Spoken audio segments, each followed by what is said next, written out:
محترم ناظرین، اس کے بعد مرحلہ آتا ہے مدینۃ المنورہ میں مسجد نبوی کی تعمیر کا۔ اللہ کے رسول صلی اللہ علیہ وسلم مدینۃ المنورہ آ تو گئے ہیں، حضرت ابو ایوب انصاری رضی اللہ عنہ اور ان کے مکان پر حضور اقدس صلی اللہ علیہ وسلم قیام فرما ہے۔ ابھی تک مسلمانوں کے لیے اجتماعی طور پر مسجد میں نماز ادا کرنے کا کوئی مرحلہ نہیں ملا،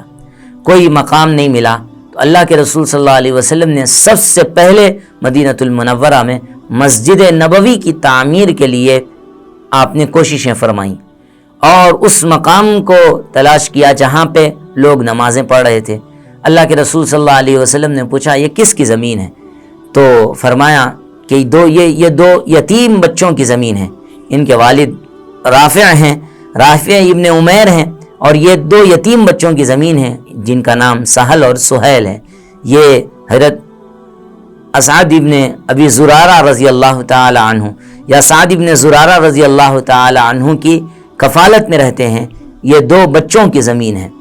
اللہ کے رسول صلی اللہ علیہ وسلم نے ان دو بچوں کو بلایا اور ان سے مسجد کے لیے زمین حوالے کرنے کی مانگ کی۔ حضرت سعد ابن زرارہ انصاری رضی اللہ تعالی عنہ انصار میں ایک بڑا مقام رکھتے تھے اور بہت انصاری ہونے کے ناطے اور انصار صحابہ میں سے بہت سے لوگ ان کی بہت عزت کیا کرتے تھے۔ حضرت سعد ابن ابی زرارہ رضی اللہ تعالی عنہ نے ان بچوں کے سامنے صورتحال کو رکھ دیا۔ وہ دو بچے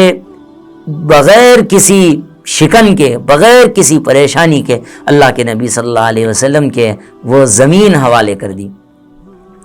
اللہ کے نبی صلی اللہ علیہ وسلم نے اس زمین کو ہدیتاً قبول نہیں کیا جیسا کہ وہ بچے دینا چاہتے تھے۔ اللہ کے رسول صلی اللہ علیہ وسلم نے اس کی قیمت ادا فرمائی اور اس کی قیمت کے لیے حضرت ابو بکر صدیق رضی اللہ عنہ سے فرمایا ابو بکر تم ان بچوں کے زمین کی قیمت ادا کر دو۔ حضرت ابو بکر صدیق رضی اللہ عنہ نے ایک بھاری بھرکم رقم ادا کر کے، تقریباً فقہاء کرام نے 10 مسقال کا ذکر کیا، 10 مسقال سونے کی رقم ادا کر کے حضرت ابو بکر صدیق رضی اللہ عنہ نے اس زمین کو خرید لیا۔ حضرت ابو بکر صدیق رضی اللہ عنہ وہ شخصیت ہیں، وہ آدمی ہیں جنہوں نے مسجد نبوی کے اس ٹکڑے کو خریدا جہاں پر آج ریاض الجنہ کا مقام ہے، جہاں پر آج لوگ نمازیں ادا کرتے ہیں، جنت کی کیاری کہا جاتا ہے۔ اور دراصل تعمیر مسجد اور مسجد بنانے والے کے لیے اجر و ثواب کا مل جانا یہ یقینی بات ہے، اور اللہ کے رسول صلی اللہ علیہ وسلم کے سب سے پہلے خلیفہ نے مسجد نبوی کی تعمیر میں جو کردار ادا کیا ہے وہ فراموش کیے جانے کے قابل نہیں ہے۔ تا قیام قیامت حضرت ابو بکر صدیق رضی اللہ عنہ کو مسجد نبوی کی تعمیر کا ثواب ملتا رہے گا، بلکہ جتنے لوگ بھی مسجد نبوی میں سجدہ ریز ہوں گے اور اپنے مالک حقیقی کے سامنے اپنی جبین نیاز کو جھکائیں گے اور اپنی پیشانی کو جھکا کر اس کی وحدانیت کا اقرار کریں گے، ان سب کی نمازوں کا ثواب بھی حضرت ابو بکر صدیق رضی اللہ عنہ کے نام اعمال میں جمع ہوگا۔ محترم ناظرین، یہاں پہ میں آپ کو متوجہ کرنا چاہتا ہوں، یہ جانثاری، یہ فداکاری اور یہ مال اور جان کا قربان کر دینا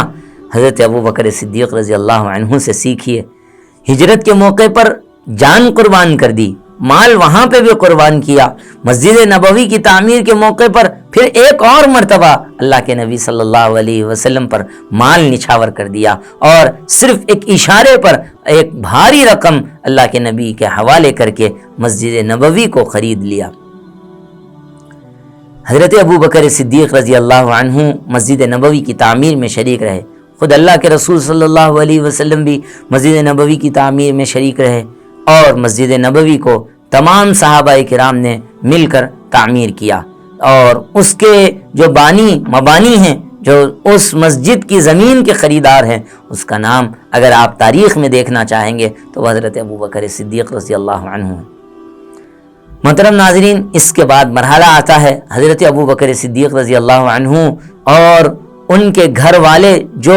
مکے میں پیچھے رہ گئے تھے، ابھی ہجرت نہیں کیے تھے، ان کی واپسی کا اور ان کی مدینے میں آنے کا۔ اللہ کے رسول صلی اللہ علیہ وسلم نے حضرت زید ابن حارثہ کو اور حضرت ابو عمیر انصاری رضی اللہ عنہ کو دونوں کو مکۃ المکرمہ 500 درہم دے کر روانہ کیا اور کہا کہ ہمارے جو گھر والے ہیں ان کو واپس لے آؤ۔ محدثین نے اس کا نام ذکر کیے ہیں،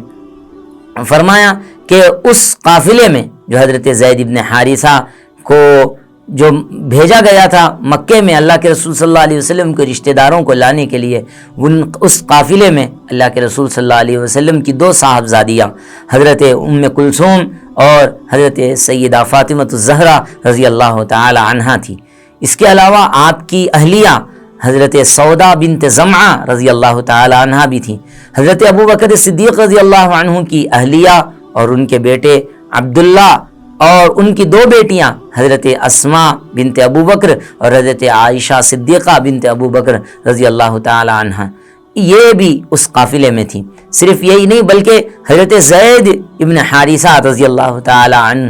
عنہ کے اہلیہ حضرت ام ایمن اور ان کے بیٹے حضرت اسامہ، یہ سب اس قافلے میں شریک ہوئے اور پھر مدینہ المنورہ تشریف لائے۔